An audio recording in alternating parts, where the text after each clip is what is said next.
Yo, what's going on, guys? Welcome back to a brand new video. I hope all is well. Thank you guys so much for clicking on this video. I really do appreciate it. If you end up enjoying this video, be sure to give me a thumbs up and also click that subscribe button for more content and put that post notification bell on so you do not miss a video or even possibly a future live stream.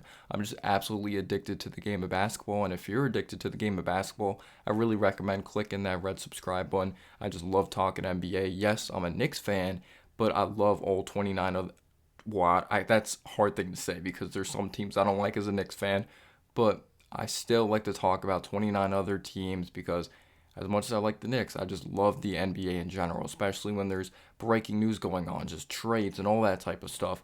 I'm always here to talk about it or even talk about things that other NBA YouTubers won't talk about, just little specific details or the smaller market teams. And that's why I wanted to talk about the Orlando Magic. I feel like they're not talked about enough, maybe because they're not the biggest on market. They're not projected to be amazing. They don't have an all-star. They don't have a superstar yet. Because I do think there's a couple players or some players projectedly on this Orlando Magic team that could end up being an all-star. Superstar, I don't throw around that term a lot because there's a handful of superstars in the league that just like you have potential to be a top 5, top 10 player in this league. And I don't like putting ceilings on players, but I also don't like putting that much pressure at the same time. And when you take a look at this Orlando Magic team, they definitely do have some young talent, but it also comes down to Jamal Mosley, second-year head coach of the Orlando Magic, putting these players in the position to be successful. And I do think they'll improve when it comes to the win column. Will they make the play-in? I'm not sure. I'm not just that in love with their depth. They're still a young team. You could say maybe they do need another veteran to really mold them into having some winning habits. But one player I just wanted to touch base on because maybe he'll miss the beginning of the season. Maybe he won't. He's going to be missing some time of training camp. Markelle Fultz, just what bad luck he has. Like a fractured toe. He's going to be missing training camp. Like the highlight of his career was literally being drafted number one overall. Like after that, like the shoulder injury, him like it became mental, not being able to shoot the basketball, him getting booed, not living up to expectations. He was being compared to James Harden. He ends up being traded to the Orlando Magic, not for a lot like Jonathan Simmons and some other draft pick. Jonathan Simmons isn't even in the league anymore. He starts playing solid basketball. He's in a smaller market. It's a change of scenery. You know, there's less pressure on him. Tears his ACL. Just battles these injuries. He's just dealt with so much adversity. It's just so sad, honestly. And do I think he's number one overall pick good? Do I think he's ever going to get to that expectation? No. But if you truly watch him play, he's a solid player. He has very good body control. He's good hang dribbles. He has nice hesitations. He's a solid finisher around the rack. He's a good athlete. It looked like the fluidity of his jump shot was getting there. He could pick guys' pockets. Like, I like the way Markelle Fultz plays the game of basketball, and I was looking forward to seeing him play. Again, not like he's going to be out for the entire season, but just like, damn. Like, this guy can't catch a break. I honestly really feel bad for Markelle Fultz. Like, he's a human being also at the end of the day, and that could just mess with you mentally as well, not just like your physical ability out there on the basketball floor, just physical ability in general. So, projectedly, most likely Jalen Suggs, Cole Anthony, one of them is going to be playing the one of them is going to be playing the two when it comes to this upcoming season. And I really wonder if they would have experimented with Fultz starting instead of Cole Anthony and having Fultz at the one and then Suggs at the two, or flip flop that Suggs is tall enough to play that two position because he is 6'5". Sorry, hit my mic there. But I'm not a huge fan of the depth of the point guard position, especially if you have RJ Hampton as the backup guard. I'm not a huge RJ Hampton fan. I'm not. I think he's a good athlete. He's a decent defensive player. But besides that, he just looks lost on an NBA court. If it's in the games that he played with the Orlando Magic or even the games that he played in the Summer League, his feel for the game is awful. His jump shot is just like, it's not even close when he takes jumpers. His basketball IQ, it's just like, I'm really surprised he's still on this Orlando Magic roster, to be completely honest with you. Maybe he proves me wrong. I'm rooting for him. I never like to see a player fail. But when it comes to the depth at that point guard position, I'm honestly not a huge fan of RJ Hampton. But another player that I want to talk about as well, we're going to be covering this Orlando Magic team, is Mo Bamba. And I give him props for accepting a role. He didn't really chase the bag. Well, he wasn't going to get some bag anyway. But it was just like, he's accepted that he's a backup big in this league. Remember when he went on to be drafted in the 2018 NBA draft as a lottery pick, and he was just getting these crazy comparisons. Like, he was being compared to Rudy Gobert, which isn't a crazy comparison due to his long wingspan, and he's a decent rim protector, but a lot of people thought he had some of the highest upside in the draft during that time, and how he could be like one of the best players in the league with his ability to pop to the outside, one of the longest wingspans in NBA history. He's an athletic freak as well that could finish around the rim. But he was like, you know what? I'll take a back seat to Wendell Carter Jr. I'm going to stick with the team that believed in me and went on to draft me. So Mo Bamba, if he's just more consistent compared to the years he was in the past, I think he'll be decently fine for the Orlando Magic moving forward, because I feel like the expectations are gone now. I'm not going to say Mo Bamba is what he is right now, but I feel like he's like at the best point of his career mentally. Like, all right, don't need to worry about the contract situation. I've accepted my role, and I don't care what anyone thinks. Like, yes, people had all-star expectations for me when I was drafted, but I know what I'm capable of, and I'm going to thrive when it comes to what the coach asks of me, and I'm just going to play my heart out when I'm out there on the floor. I'm going to be a good rim protector. I'm going to be a good roller to the basket. I'm going to continue to try to be even more consistent from downtown. So I really give respect to Mo Bamba. Chuma Okeke, he dealt with some adversity. I remember coming out of Auburn, he had a big time injury, but he's capable of being a solid defender, continuously expanding his offensive game. He's a solid athlete as well, but I'm not extremely in love with the depth on this team. When you take a look at like the Orlando Magic, Mo Wagner, I think he's decent. Obviously, his brother's a lot better, and I couldn't imagine going on Mo Wagner's Instagram page and just seeing like, you're a scrub and your brother's a lot better, because it just sucks that there's that toxic part of social media. But Terrence Ross, it's just crazy. Terrence Ross is still a member of the Orlando Magic. The amount of trade rumors we hear year after year, Terrence Ross isn't going to be a member of the Orlando Magic, and he's going to be traded to the Knicks. He's going to be traded to the Lakers. He's going to be traded to some team that's a contender, and he could be like that bright spot coming off the bench, or he could be, yes, he's streaky, but when he's hot, he's hot. And I know that as a New York Knicks fan, we would lose games to the Orlando Magic purely based off of Terrence Ross hitting the most difficult shots. Just, he kind of reminds me of like a lighter, not as good J.R. Smith when it comes to his prime, because he's athletic as hell. He takes stupid shots, but when they go in, it's absolutely ridiculous. So Terrence Ross is still a decent veteran to have there, because you never know when this man can get hot, and he could be clutch in big time moments. But you guys came here for the starting lineup and the most important pieces of this Orlando Magic team, and I'm going to be starting with Wendell Carter Jr. And I know some Bulls fans are pretty frustrated right now, because they were very excited when they went on to trade for Vucevic. Vucevic is a good player, don't get me wrong, but when it comes to interior defense, and especially what they need right now, interior defense, it is so frustrating, because when they traded away Wendell Carter Jr., it's like, we like this guy, but he can't stay healthy. And he has stayed healthy with the Orlando Magic. He's been one of the most underrated, best rim protectors in the league. He's expanded his game to the outside, or he always had that potential coming out of Duke, and he wasn't afraid to take them. And I know the percentages weren't the best, but you could tell that he's out of his comfort zone, and he's okay with being out of his comfort zone with the Orlando Magic. He has a good catch radius. He does a good job handling the ball when it's stumped off to him as well. He has nice baby hooks. He's starting to refine his game even more in the post, and he's just had nothing but a great attitude. And you could say he was the best player for the Orlando Magic last year. He was a beast on the boards. He did a really good job positioning himself. He's strong. He's physical. I thought Wendell Carter Jr. was freaking fantastic for the Magic last season, and I'm looking forward to seeing what he could do this upcoming season. He's a great teammate. He's an underrated passer as well.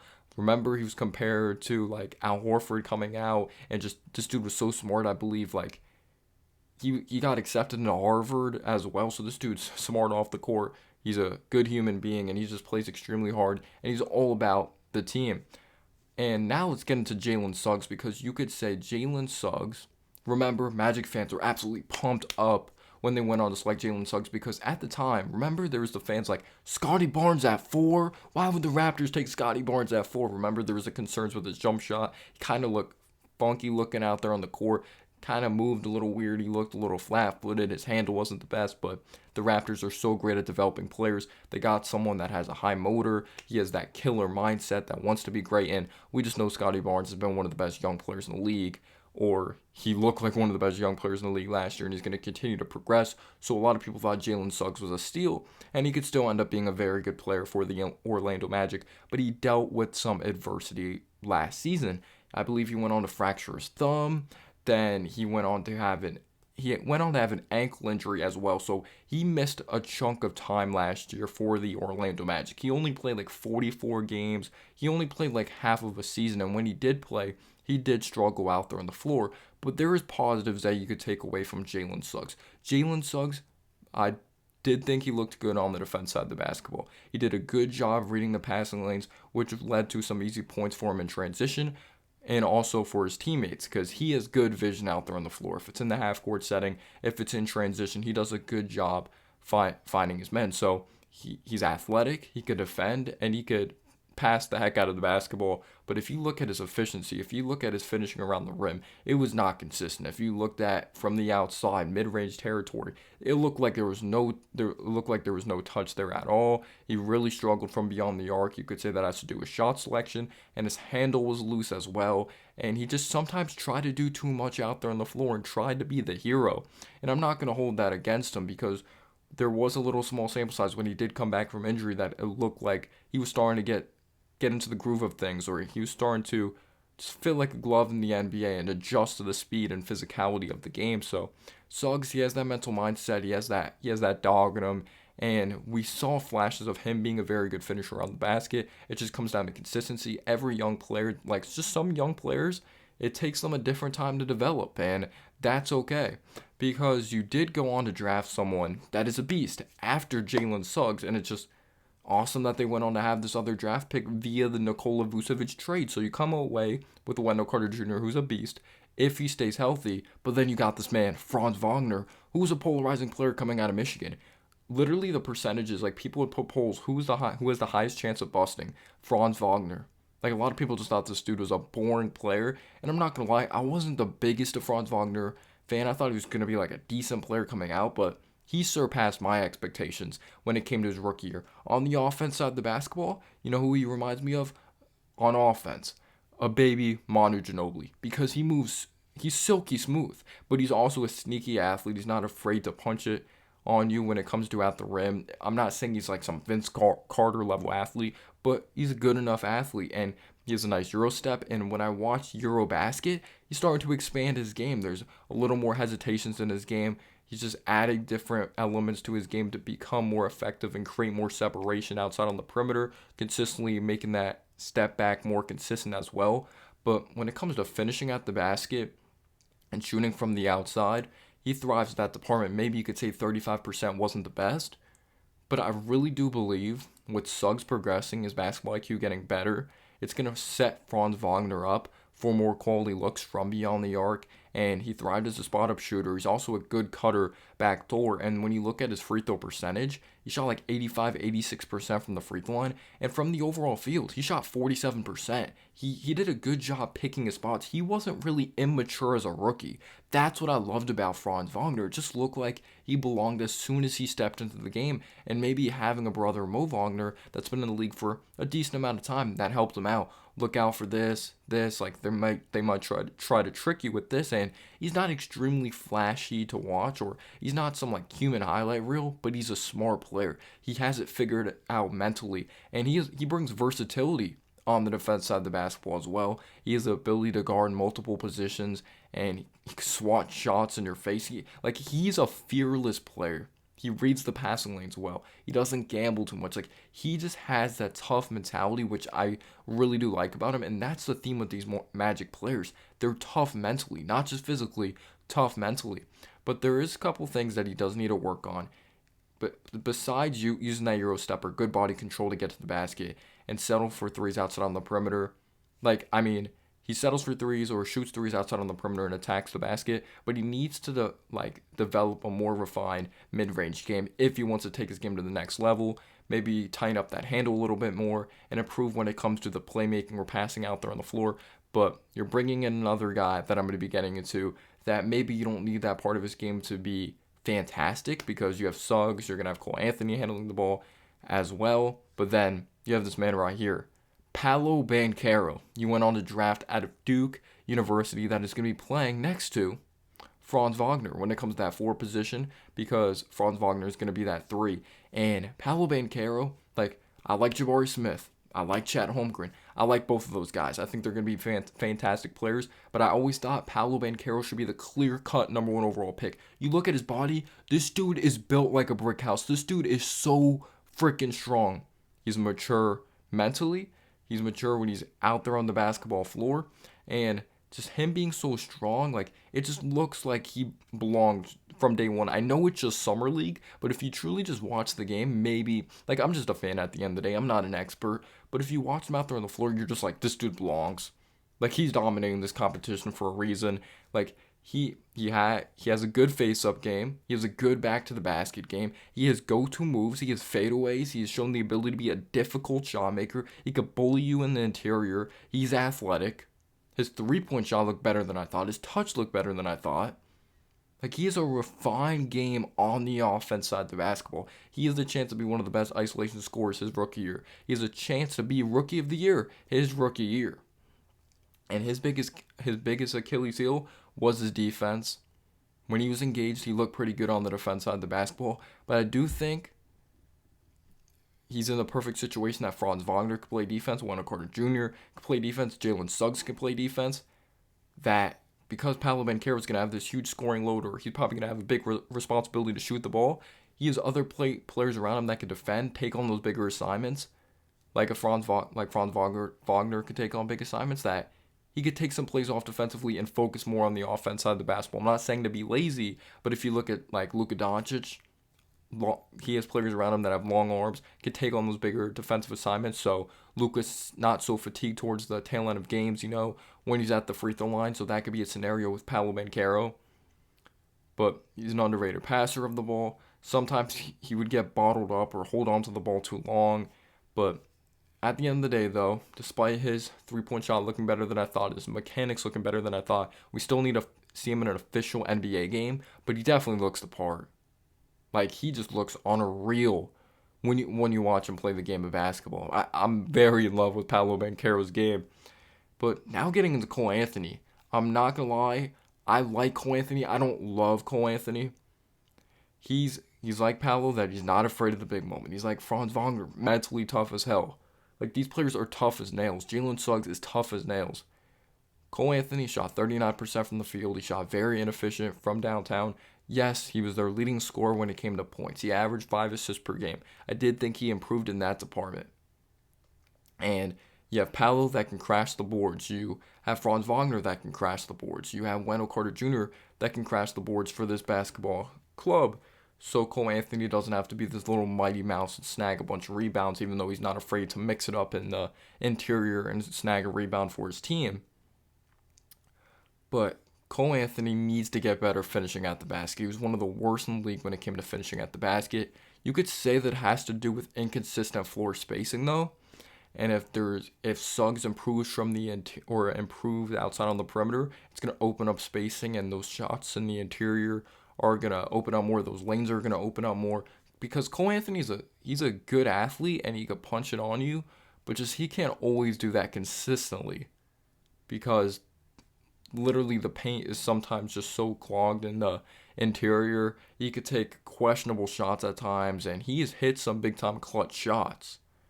It just comes down to taking the right quality shots as well, and not always playing hero ball. So Cole Anthony, I like that he's improved when it comes to distributing the ball. I like that he's more locked in defensively. Yes, he's going to get beat like in certain assignments if it's in the post or him being shot over, because he doesn't have this crazy great physical profile. But I'm not a huge fan of Cole Anthony. I just look at him as a volume scorer.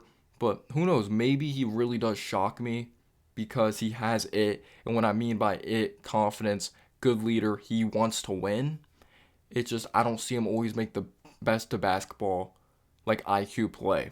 If you know what I mean. But he's still young. He still has room to grow, and that's okay. And now moving on to a player I don't even know how I should feel about him anymore, and that's the power forward Jonathan Isaac. He was someone I really liked coming out of Florida State. I remember I wanted the New York Knicks to draft him, but he was not available. Obviously, he was taken by the Orlando Magic, and I want to root for him. It's not his fault he can't stay healthy out there on the floor, but your best ability is availability. He's a good defensive player. He could defend multiple positions. He has an extremely long wingspan. He is very disciplined on that side of the ball. Even in year 3, we saw the improvement of scoring the ball. His points went up to 11 points per game. It looked like he was starting to get more of a touch there, and he's on track to come back from that torn ACL. But it's just like I can't trust this dude to stay on the floor, but I'm definitely rooting for Jonathan Isaac to see.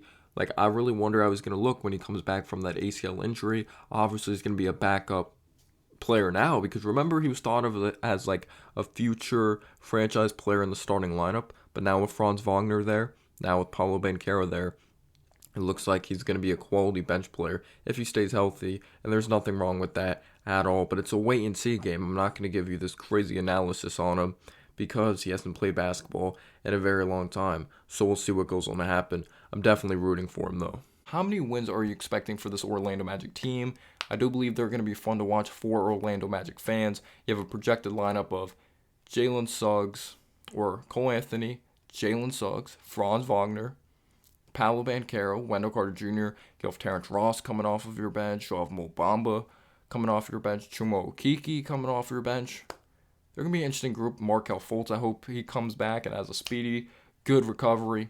Who are you the most high on when it comes to Orlando Magic? Who are you not so high on when it comes to the Orlando Magic? Let me know down below in the comment section. Peace out, y'all.